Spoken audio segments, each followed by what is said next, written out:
Guys, welcome to knowledge treasure hunters. I hope आप सभी की पढ़ाई बहुत ज़्यादा शानदार चल रही होगी और उसी शानदार पढ़ाई में चार चांद लगाने के लिए हमने एक सीरीज़ स्टार्ट की थी। सीरीज़ थी हमारी इन्वायरमेंट की, जिसमें हम शंकर आईएएस बुक को कवर कर रहे थे और टॉपिक हमारा चल रहा था एयर पोल्यूशन, चैप्टर नंबर 5। तो उसी टॉपिक को कंटिन्यू करते हैं। आज देखते हैं एयर पोल्यूशन के इफेक्ट्स और कैसे एयर पोल्यूशन को कंट्रोल किया जाएगा, हम कैसे कंट्रोल कर सकते हैं और गवर्नमेंट ने कैसे इसको कंट्रोल करने के लिए मेजर्स लिए गए हैं।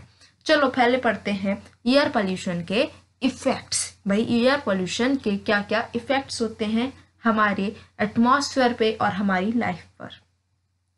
सबसे पहली चीज, ये जो है एयर पोल्यूशन, ये इफेक्ट करता है वेजिटेशन को। ठीक है, किसको इफेक्ट करता है? वेजिटेशन को। भाई जो भी आपकी एग्रीकल्चर हो रहा है, ठीक है, आपके जो भी आप हॉर्टिकल्चर कर रहे हो, वो सब कुछ इफेक्टेड होता है किससे? एयर पोल्यूशन से। फोटोसिंथेसिस को कम कर देता है, सनलाइट नीचे तक आ नहीं पा रही है। ठीक है, फोटोसिंथेसिस जब कम होगी तो क्या होगा? जो आपके प्लांट्स हैं उसमें खाना कम बनेगा और अल्टीमेटली हो सकता है कई प्लांट्स मर भी जाएं और इससे क्या होगा? प्रोडक्टिविटी आपकी कम हो जाएगी।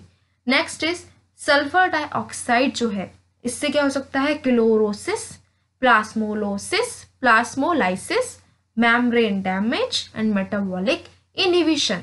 ठीक है, ये पॉइंट जो है बहुत काम का है और आपको याद रखना है इसको। आई डोंट नो कि आप कैसे याद करोगे भाई, लेकिन याद तो करना ही पड़ेगा।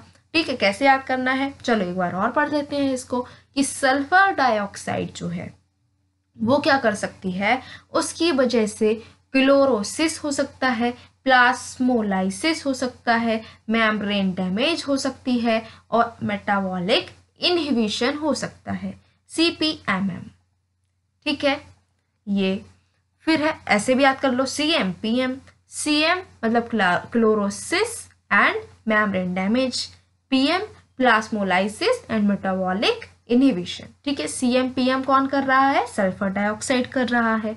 Next point, hydrocarbons such as ethylene cause premature leaf fall, fruit drop, shedding of floral buds, curling of petals and discolouration of sepals.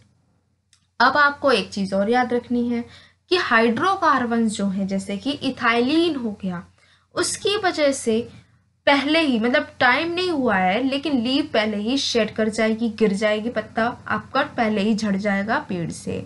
Fruit जो है पक नहीं पाया, उससे पहले ही नीचे टपक गया।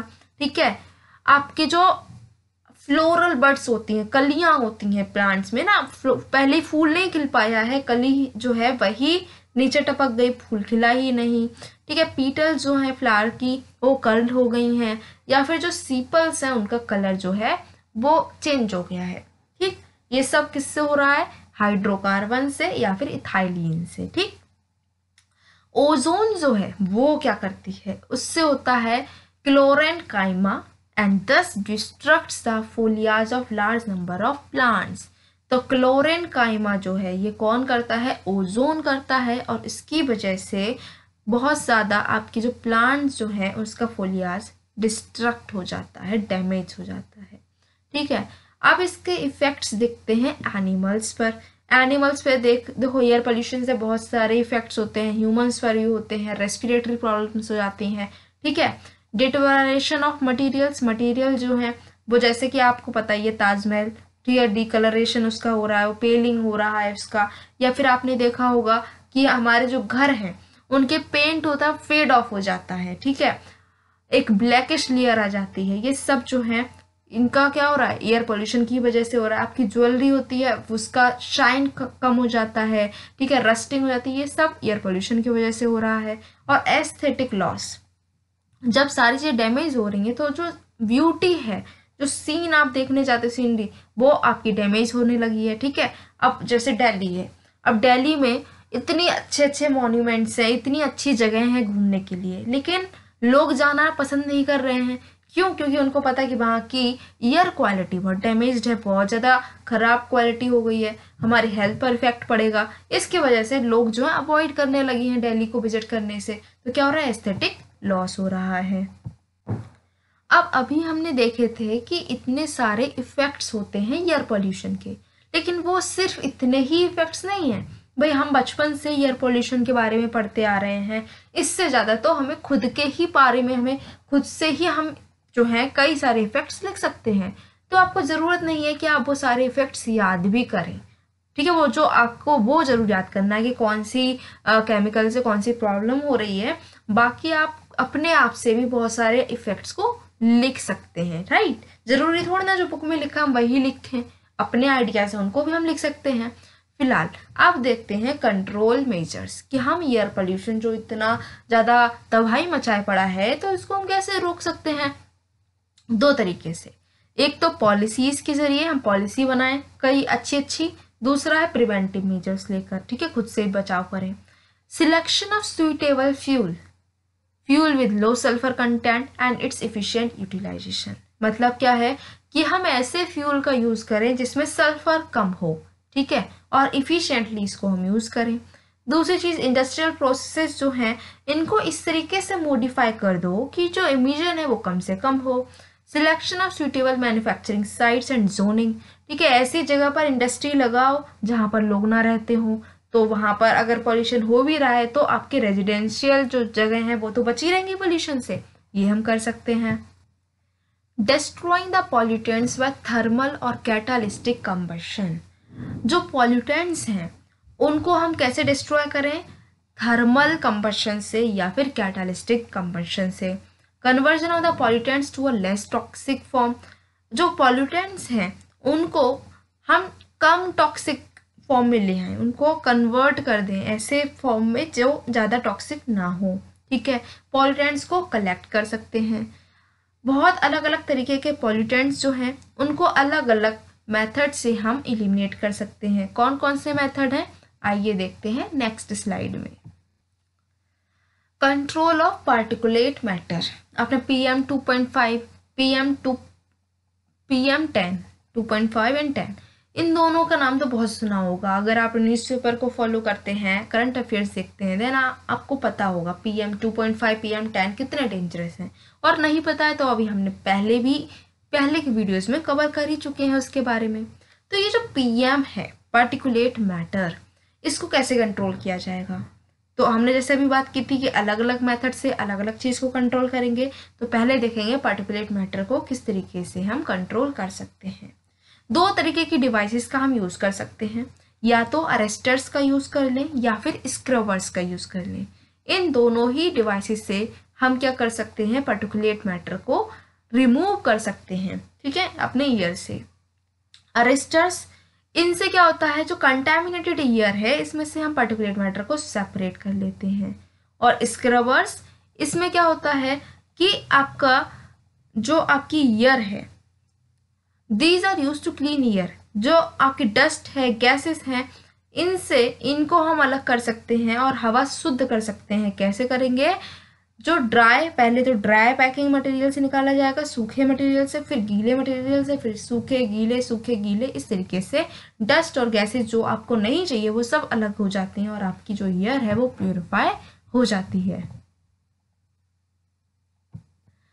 अब बात करते हैं कि जो गैसियस पॉल्यूटेंट्स हैं, ठीक है, गैस जो है वो ऐसी गैसेस जो पॉल्यूट कर रही हैं उनको कैसे कंट्रोल करेंगे।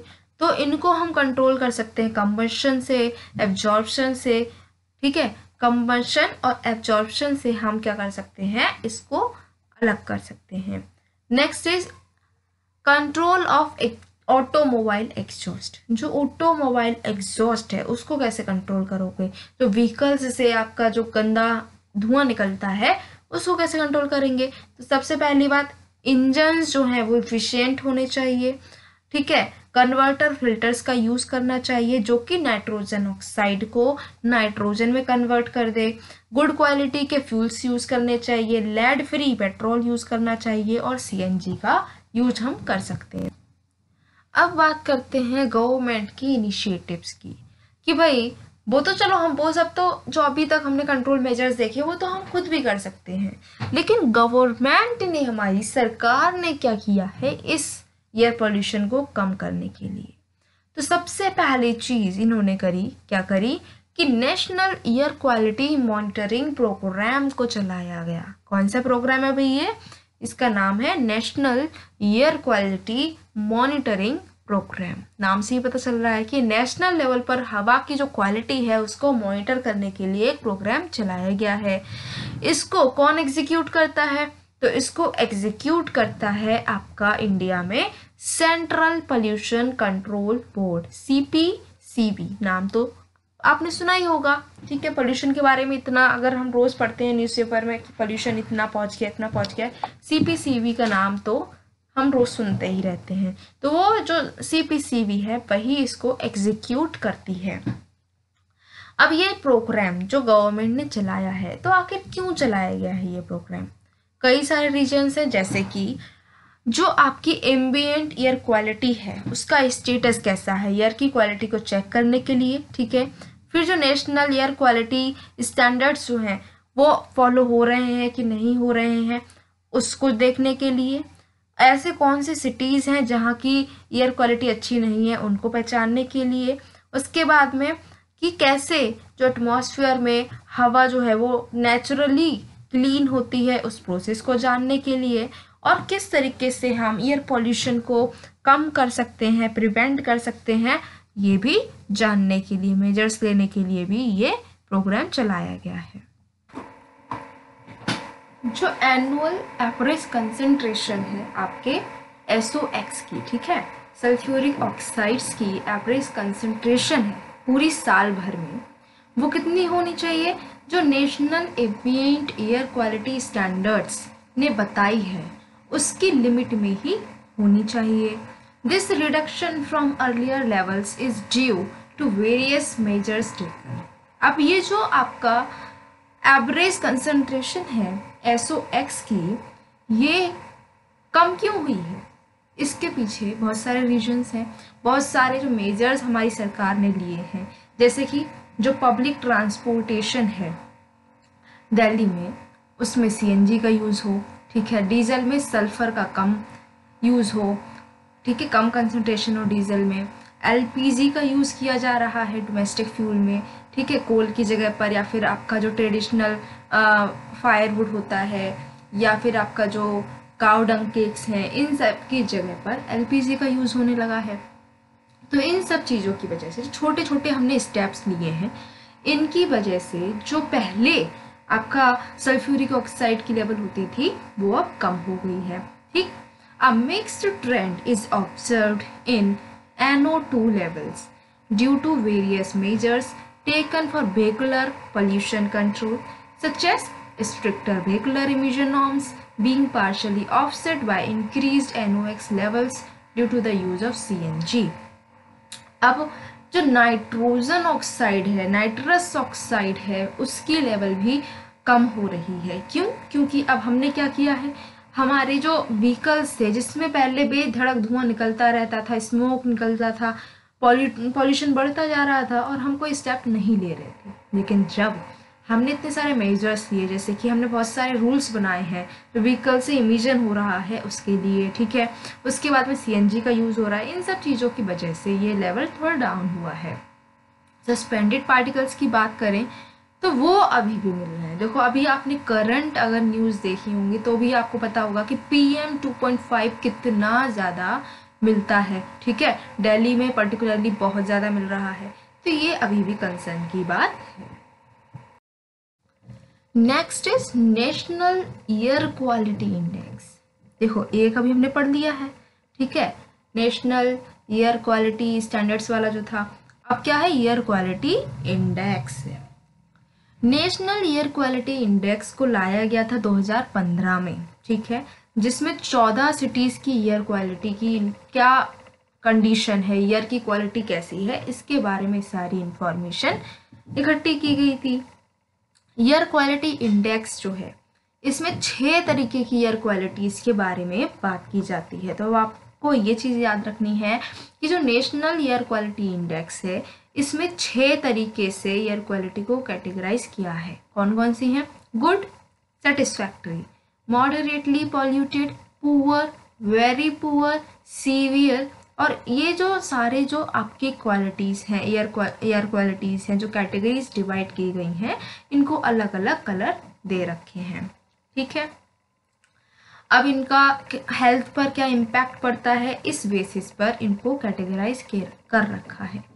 अब फिर से दूसरा काम आ गया। क्या काम है कि जो नेशनल एयर क्वालिटी इंडेक्स है इसमें कितने पॉल्यूटेंट्स हैं ये भी याद करना है। ठीक है, अभी हमने 12 करे थे, अब इसमें देखते हैं कौन कौन से हैं। PM10, PM2.5, nitrogen dioxide, sulphur dioxide, carbon monoxide और आपका रहता है ओजोन। ये जो 6 हैं ये तो इसमें भी हैं और उसमें भी हैं। इसमें दो चीजें अलग हैं, क्या, NH3 एंड PV। ठीक है, ये हमें याद रखना है, NH3 और PV इसमें अलग है। अब बात करते हैं national ambient air quality standards की। देखो अभी हमने पहले ही बात की थी कि जो आपकी सल्फ्यूर ऑक्साइड्स हैं, सल्फ्यूरिक ऑक्साइड इसके लेवल में होनी चाहिए। किसके लेवल में होनी चाहिए थी, national ambient air quality standards. लेकिन हमें ये तो पता ही नहीं था कि national ambient air quality standards क्या होते हैं। तो चलो फिर इसके बारे में अब देख लेते हैं कि आखिर ये है क्या। ठीक है, national ambient air quality standards जो हैं कब आए हैं, ये आए हैं 1982 में। उसके बाद में ये रिवाइज होते गए। देखो रिवाइज क्यों हुए, बात ये भी है सोचने की, एक बार आ गए तो क्यों रिवाइज हुए, क्योंकि हमारे इन्वायरमेंट जो है वो चेंज होता जा रहा है। पॉल्यूशन पहले कम होता था, बहुत हो रहा है।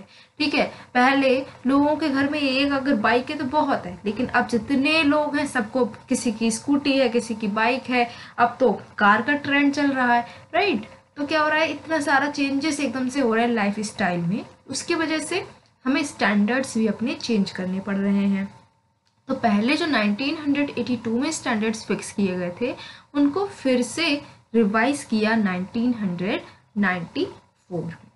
ठीक है, किस तरीके के जो आपके हेल्थ क्राइटेरिया है, लैंड यूजेस है, इनके बेसिस पर फिर से इसको रिवाइज किया गया है। ऐसा नहीं है, हमने देखो वही बात है कि जैसे जैसे हमारी लाइफ स्टाइल चेंज होती जाएगी वैसे वैसे ही हमें स्टैंडर्ड्स भी अपने उसी के अकॉर्डिंग फिक्स करने पड़ेंगे। तो अब 82 से 94 काफ़ी लंबा समय हो गया था तो रिवाइज करने की ज़रूरत पड़ गई। ऐसे ही 94 से 2009, ठीक है, काफ़ी चेंज हुए होंगे इस बीच, इसीलिए फिर से इस जो स्टैंडर्ड्स हैं इनको 2009 में हमने रिवाइज किया। 12 पॉल्यूटेंट्स को इसमें हमने इंक्लूड किया है। ठीक है, अब बात आती है कि अब क्या हम इसमें पढ़ क्यों रहे हैं। तो अब आपका काम यहाँ से शुरू होता है। कोई ये नहीं पूछेगा कि आपके ये कब स्टैंडर्ड्स पास हुए, कब रिवाइज हुए, लेकिन क्वेश्चन क्या आएगा कि जो national ambient air quality standards हैं उसमें कौन कौन से पॉल्यूटेंट्स हैं। 3-4 पॉल्यूटेंट्स के नाम दे रखे होंगे, पूछा जाएगा कि इनमें से कौन से हैं इंक्लूड, या फिर ऐसे पूछ सकते हैं कि इनमें से कौन सा इंक्लूड नहीं है। आपको आंसर करना पड़ेगा। तो आपको करना क्या है, ये जो 12 पॉल्यूटेंट्स, पहले चीज़ तो आपको यही याद रखनी है कि इसमें 12 पॉल्यूटेंट्स के नाम आएंगे। अब दूसरा काम ये है कि जो ये 12 पॉल्यूटेंट्स हैं आपको ये सारे 12 पॉल्यूटेंट्स याद करने हैं। ठीक है, जैसे कि क्या क्या है इसमें देखो, सल्फर डाइऑक्साइड, नाइट्रोजन डाइऑक्साइड, दो तो यही हो गए। कौन कौन से डाइऑक्साइड है, सल्फर डाइऑक्साइड, नाइट्रोजन डाइऑक्साइड। उसके बाद में है PM10, नेक्स्ट इज PM2.5। तो देखो sulphur dioxide, nitrogen dioxide, PM10, PM2.5। उसके बाद ozone, lead, carbon monoxide, arsenic, nickel, benzene, ammonia, benzopyrene. ये टोटल 12 नाम हैं, इनको हमें याद करना है। 2-4 तो बहुत ईजी है, nitrogen dioxide, sulphur dioxide, PM10, PM2.5। उसके बाद में ओजोन का भी नाम सुना होगा, कार्बन मोनोऑक्साइड का भी नाम सुना होगा। ठीक है, उसके बाद अब हमें याद करने क्या, लेड, निकल, ठीक है, आर्सेनिक, बेंजीन, अमोनिया, बेंजोपायरीन। बस इतने से नाम हैं, ये हमें याद करने हैं। ओके, ध्यान क्या रखना है कि इसमें कार्बन डाइऑक्साइड नहीं है, हाइड्रोफ्लोरोकार्बन नहीं है। ठीक है, next is national air quality index. देखो एक अभी हमने पढ़ लिया है, ठीक है, नेशनल एयर क्वालिटी स्टैंडर्ड्स वाला जो था, अब क्या है, एयर क्वालिटी इंडेक्स है। नेशनल एयर क्वालिटी इंडेक्स को लाया गया था 2015 में, ठीक है, जिसमें 14 सिटीज़ की एयर क्वालिटी की क्या कंडीशन है, एयर की क्वालिटी कैसी है, इसके बारे में सारी इंफॉर्मेशन इकट्ठी की गई थी।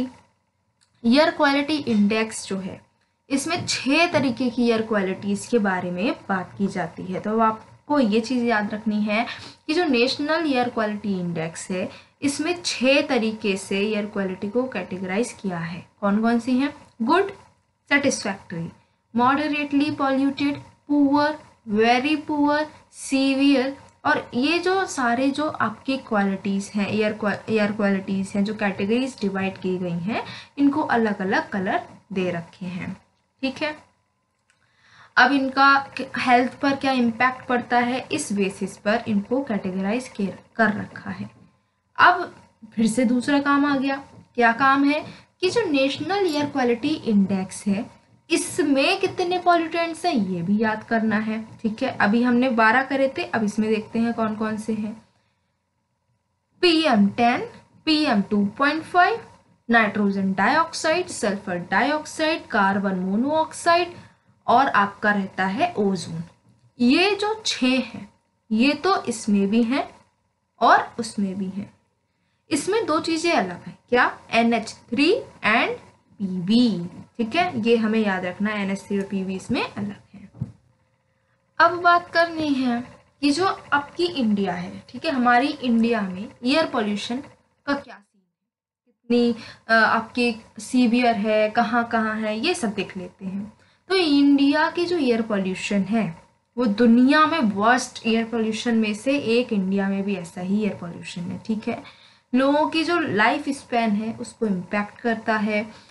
लगभग जितना हमें जीना चाहिए उससे 3 साल कम हम जी पाते हैं, ऐसा WHO ने बोला है। क्या बोला है? कि इंडिया में जो एयर पोल्यूशन है वर्स्ट कैटेगरी में है। यहाँ पर जो लोग जी रहे हैं वो अगर 40 साल जीना चाह रहे हैं, मतलब उनकी लाइफ स्पैन 40 साल है मान लो, तो वो 37 ही जी पा रहे हैं, ऐसा बोला गया है। फॉर एग्जाम्पल है, 40 से ज़्यादा हमारी लाइफ स्पैन इस टाइम है, ठीक है। Over half of India's population, लगभग जितनी हमारी इंडिया की पॉपुलेशन है उसमें आधी ऐसी पॉपुलेशन है जो कि ऐसे एरिया में रह रही है जहां पर PM2.5 बहुत ज़्यादा मिल रहा है। और PM2.5 बहुत ज़्यादा सीवियर होता है, हमारी हेल्थ को बहुत बुरी तरीके से इम्पैक्ट करता है। 2014 में एक रिसर्च हुई थी, ठीक है, एक स्टडी हुई थी जिसमें बताया गया कि इंडिया जो है उसकी रैंक कितनी थी, 177 में से 155 थी। और ये क्या है, यहाँ पर इन्वायरमेंट को लेकर जब बात की गई तो 177 नेशंस के बीच में स्टडी हुई, उसमें से हमारी रैंक कितनी है, 155, मतलब बहुत ही बुरी एयर क्वालिटी है हमारी कंट्री की, और हमें बॉटम परफॉर्मर के कैटेगरी में रख दिया गया, ठीक है। सफाई नहीं है, पानी की क्वालिटी अच्छी नहीं है, एयर की क्वालिटी नहीं अच्छी है, हेल्थ पर इम्पैक्ट पड़ रहा है, ये सब बातें इसमें देखी गई थी। गंगा और यमुना दुनिया की 10 मोस्ट पॉपुलेटेड रिवर्स में 2 ये भी हैं, ठीक है। Despite the directives of national green tribunal NGT, ठीक है, आप डेली हफ्ते में एक दिन तो इसका न्यूज़ आई जाती है। तो इसने कई सारी डायरेक्टिव्स दी थी, लेकिन फिर भी जो आपका ये हाउसिंग है वो ऐसे एरिया में हो रहा है जहाँ पर मना किया जा रहा है, लैंड का बहुत बुरी तरीके से यूज हो रहा है, वेस्ट लैंड्स बनते जा रहे हैं, पॉल्यूशन बढ़ता जा रहा है, ये यहाँ पर बताया गया है। अब बात करते हैं कि जो दिल्ली, पर्टिकुलरली हम दिल्ली की बात करेंगे, लेकिन ये हर जगह पर लागू हो सकता है, वहाँ का एयर पॉल्यूशन जो बहुत बुरी तरीके का है, बहुत बुरी कंडीशन में है, एयर की क्वालिटी बहुत बुरी है, उसको कैसे कंट्रोल कर सकते हैं। तो पहली बात तो हमें स्ट्रेटजी अपनानी होगी जिससे कि जो ट्रैफिक है, ठीक है, रोड पर व्हीकल चली जा रही हैं उनको कम करा जाए, डीजल का यूज़ कम हो, पब्लिक ट्रांसपोर्ट को बढ़ाना चाहिए, जहां अगर कम जगह पर जाना, कम दूरी पर जाना है तो वॉकिंग करें, साइकिल का यूज़ करें, टैक्स मतलब पॉल्यूटिंग मोड्स पर हमें टैक्स लगाना चाहिए, ठीक है। भारत स्टेज 4 जो है उसको इम्प्लीमेंट करें, यूरो 6 2020 में है उसको इम्प्लीमेंट करें, और जो आपके पोल्यूशन के सोर्सेज हैं वहीं से हम इसको कंट्रोल कर लें। ये कुछ स्टेप्स हैं, लेकिन अगर आपके पास में कुछ इनोवेटिव स्टेप्स हैं आप उसको भी इंक्लूड कर सकते हैं और कमेंट बॉक्स में भी बता सकते हैं, जिससे कि जो और फेलो पीपल हैं, आपके कंपेनियंस हैं, उनको भी कुछ आइडियाज़ और पता चल जाए, राइट। अगर सब ने दो भी अगर अपने अपने इनोवेशन दिखाई, यहाँ पर अपने अपने इनोवेटिव आइडियाज़ दिए, तो कितने सारे पॉइंट हमारे पास हो जाएंगे, राइट। ओके, तो यहाँ पर हमारा एयर पोल्यूशन ख़त्म होता है और अब हम कंटिन्यू करेंगे वाटर पोल्यूशन को। क्या? अभी नहीं, बिल्कुल नहीं, आज नहीं। आज हमने एयर पोल्यूशन कंप्लीट किया है, उसको ही एक बार रिवाइज करेंगे, कल करेंगे वाटर पोल्यूशन को। सो गाइस, अगर आपको एयर पोल्यूशन में कोई प्रॉब्लम है, कमेंट बॉक्स में आपको बताना है और उसका सोल्यूशन हम प्रोवाइड करेंगे। ओके, आई होप आपको वैसे तो समझ में आया ही होगा। अगर आपको सब कुछ क्लियर होता जा रहा है, वीडियो पसंद आई है, तो आपको क्या करना है, लाइक करना है, शेयर करना है और सब्सक्राइब करना है। ठीक है, मिलते हैं नेक्स्ट वीडियो में नेक्स्ट टॉपिक के साथ में। Till then keep your knowledge treasure hunting on.